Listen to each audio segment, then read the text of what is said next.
Hey buds, this is Shenk coming to you from my dark, dank office to present you with a new podcast from the Good Budz Broadcast Co. called the Good Budz Ghostcast. I'll be burning some green and be bringing you irregular stories from across the interweb filled with fear, spoopy topics, and sometimes a bit of humor if we're lucky. This first episode is brought to you by Reddit user nerdxcoreXcreep from their subreddit r/horrorxnerds. You can find them on YouTube at youtube.com/c/nerdxcoreXcreep. Links will be down in the description. The title of today's story is, I found an old mp3 player with songs I'd never heard before.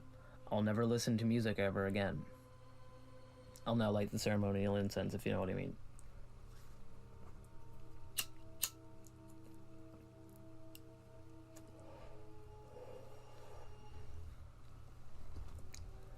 If you're my age, a 90s baby in his early 30s, then you should remember how it was for music lovers before the advent of smartphones and live streaming services.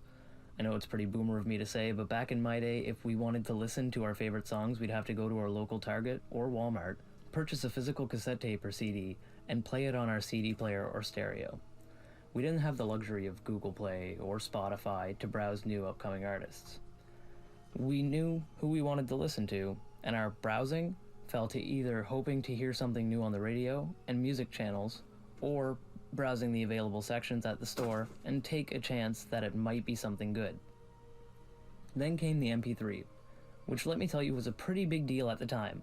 No more skipping tracks because we were either walking too fast or our CD player was getting bumped around, or the CD itself was scratched all to hell. No more having to switch out CD after CD to hear a variety of tracks, even with a mixtape. I remember wanting an MP3 player so bad, but my family wasn't able to afford one. At the time, they were the new hot item, so they were pretty pricey for the average consumer. However, as luck would have it, one day I stumbled across a discarded small black cardboard box on my way to school one day. I didn't usually pick up random objects off the ground, but something compelled me to examine it.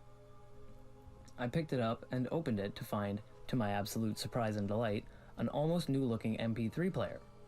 I looked all around to see if anyone was nearby, and pocketed it. This was like a dream come true for me at the time. After I got home from school, later that day, I went to my room and opened it up. There weren't any instructions or anything, just the MP3 player itself. It didn't even have a charger or any headphones. I looked to see if there was maybe a battery compartment, but there was none, which even then I thought was weird. Once I was done looking it over, I popped in the headphones from my CD player to check out what songs the previous owner had loaded on it. In total, there were 10 untitled tracks, all by the same artist. Some unnamed female pianist I'd never heard of before. I was very much an alternative rock kid, but I'd also appreciated the beauty of classical music, so I sat and checked out each song.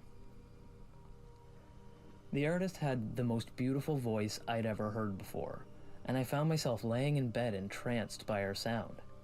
I had never felt so good as the sound of her voice relaxed me. I felt so relaxed that eventually her voice would lull me to sleep. I remember fading into a beautiful slumber and dreaming of a beautiful woman. She had long raven black hair and wore a long white dress. She was singing to me and I felt myself being drawn into her. I felt so completely at peace and was so entranced by her that when I made my way into her arms, I never wanted to leave. I woke up the next morning to feel a strange feeling of euphoria. I'd never felt so good before. It then occurred to me that the MP3 player was still playing, all of the songs on a loop. I smiled and just kept my headphones on as I got ready for the day. What did not occur to me was the fact that the MP3 player had been playing all night, running on, I guessed, some sort of battery. A battery that never died. All that was going on in my head was the feeling of falling absolutely in love with this mysterious singer. Looking back, I don't think I took those headphones off once. Not for bed, not in the shower, not even at school. The weirdest part of it was that no one questioned where I got the MP3 player, or even why I was constantly wearing the headphones.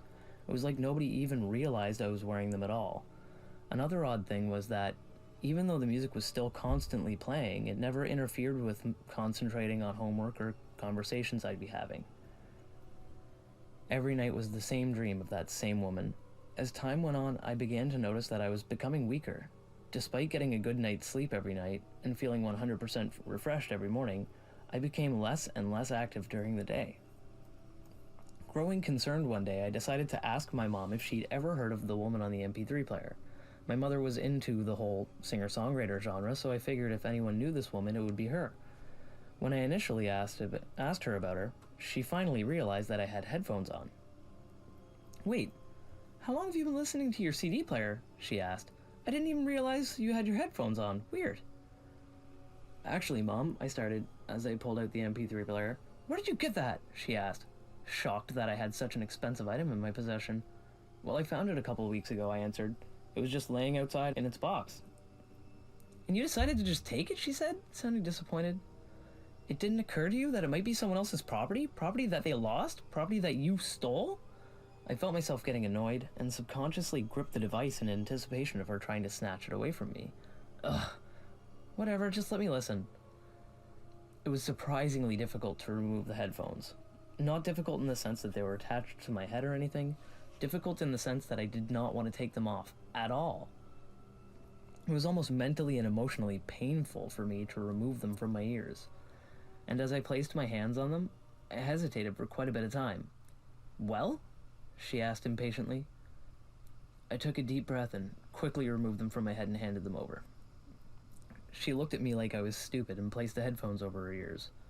Almost immediately, I noticed the shift on her face. Her eyes dilated almost instantly, and a look of satisfaction came over her face. I, on the other hand, was getting increasingly irritable. I felt like Bilbo Baggins from The Lord of the Rings after he hands the One Ring over to Frodo. It was like I was an addict going through withdrawal, just from that small amount of time. "Well?" I asked, annoyed. "I don't know who this is," Mom answered, "but she has the most beautiful voice I ever heard." Yeah, no shit, I thought. I was getting seriously impatient, and I wanted it back immediately. I reached over and snatched the headphones off her head. She quickly backed away, holding up her index finger. "Nuh-uh," she said. "This isn't yours. You stole it, so I'm keeping a hold of it until I find the owner." Mom had always been a shitty liar. I knew what she was really up to. She wanted to keep it herself. "Give it back," I yelled, feeling intense rage like I'd never felt before. "Who the hell do you think you're talking to like that, you little shit?" she yelled back. Neither of us had ever talked to each other like this before. I felt my hand ball into a fist, and I would have certainly thrown a punch had my dad not walked in. Obviously, he backed my mom up. I ended up getting sent to my room, feeling so unbelievably pissed. I glared at them both, hatred burning from my eyes, and I stormed off, like the angry teenager that I was. For the rest of the night, I felt myself going crazy. I dug my nails into my arms to the point of bleeding, and I rocked back and forth in my bed, trying to figure out what to do. That bitch, I thought, took everything from me. I'll show her. I'll show her. Eventually, the darkest thoughts in my head began to manifest. I waited until the middle of the night.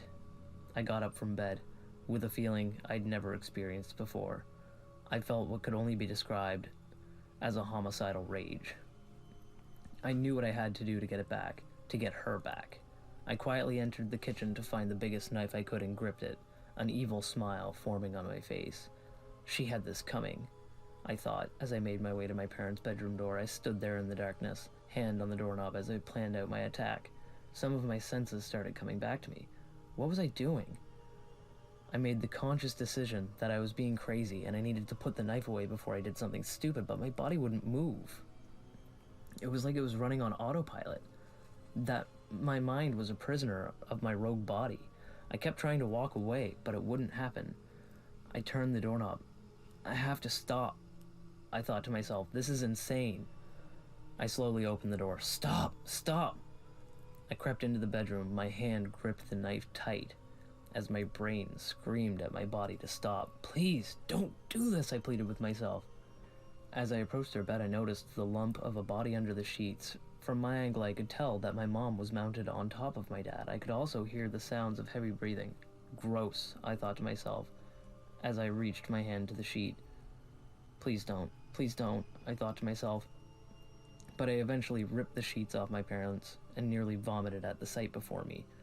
Mom was in fact mounted onto Dad, but not in the way I was expected. Deep red blood stains soaked her once white blouse as she tore my father's neck apart with her bare hands. His lifeless body lay under her, his head barely attached as she tore into him like a wild animal. I backed away, still holding the knife, but fully in control now. She turned around and looked at me, a euphoric expression on her face. "It's mine," she said in a flat, emotionless voice. "I thought I'd be nice and let him have a listen, but the son of a bitch wanted her all to himself." She was completely unrecognizable. Was this what had happened to me? Was this why I went absolutely insane? "You can't have it back," she continued as she rose from the bed, beginning to approach me. I could read the expression on her face, that same homicidal rage that I felt earlier. I needed to get out of there, so I took off. She ran after me, screaming with rage. I had never been so scared in my life. I got to the stairs leading down when suddenly I felt her hands push against my back. I fell, tumbling violently down each step, breaking my arm and dropping the knife in the process. I screamed in pain and fear as I watched her slowly walk down the stairs, headphones still attached securely to her head. It took everything I had to pick myself up, but before I could run off again, she leapt on me, tackling me to the floor and pinning me down. With one hand, she gripped my throat, digging her nails into me. I could feel them tear through my skin as blood started to seep out. I tried my best to get her hand off my throat until her other one suddenly reached over and grabbed the knife.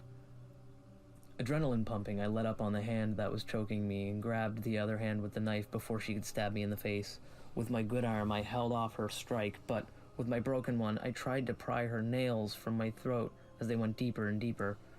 With one last burst of energy, I pushed myself to overpower her and flip her onto her back, her hands still gripping my throat, so I plunged my knees into her gut repeatedly. Eventually, she let up on my neck, and the knife fell from her other hand, so I grabbed it, without thinking, and plunged the blade deep into her neck, leaving it in.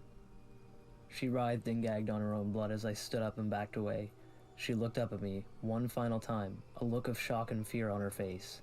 I then realized that she was no longer wearing the headphones. I looked at my hand, which was now holding the MP3 player, the headphones dangling at my feet.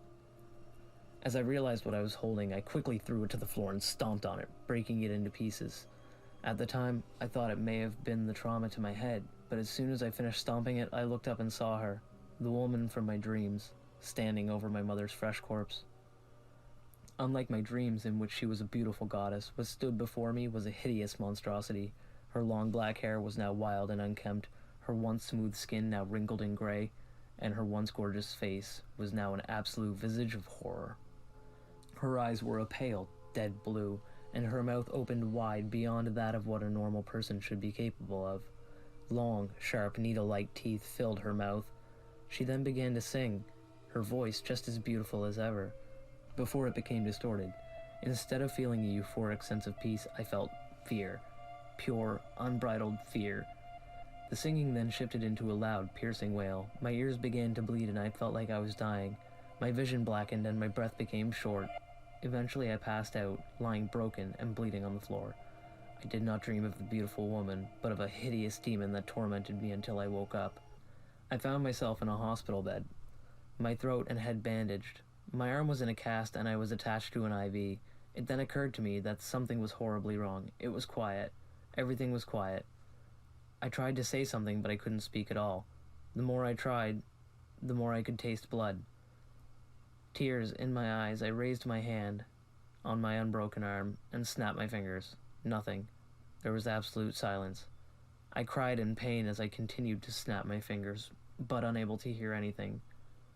The last thing I ever heard was that horrible scream. I can no longer speak verbally. My mom damaged my throat beyond repair. It's honestly a miracle that I was even able to survive her attack. Luckily, one of our neighbors heard the sounds of screaming and called 911. I was found unconscious and injured beside my dead mother. My father was found shortly after. It was ruled as self-defense on my part, as it was clear that my mother murdered her husband and then attacked me. I made sure not to mention the fact that I grabbed the kitchen knife initially with the intent to kill them. All these years later, and I still have the nightmares. I have never seen the MP3 player ever since that night, and to my knowledge, no one has ever come across it. I think I made a mistake in crushing it, though.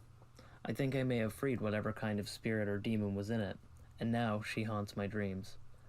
Every night, she torments and violates me, all while singing in that beautiful voice of hers. The only time I can hear her is in my dreams, and the only things I ever hear are my own screams and her voice singing along as she tortures me. I'm so terrified to sleep that I find myself staying awake as long as I can, but I can never go too long without giving in. I don't know what became of the MP3 player, but heed my warning. Should you ever come across it, for your own sake, for your own safety, and for your soul, don't listen to it. Don't take things that don't belong to you. And especially if you come across an old abandoned MP3 player or any other musical device, walk away. What a scary-ass story that was. I would once again like to thank the author and encourage you to check out their links that are below in the description. While you're down there, like, comment, and subscribe, and check out the link to our cannabis review podcast, the Good Budz Podcast. I appreciate you all staying around this long with me, and I hope that you'll be back next week. Stay spoopy, buds.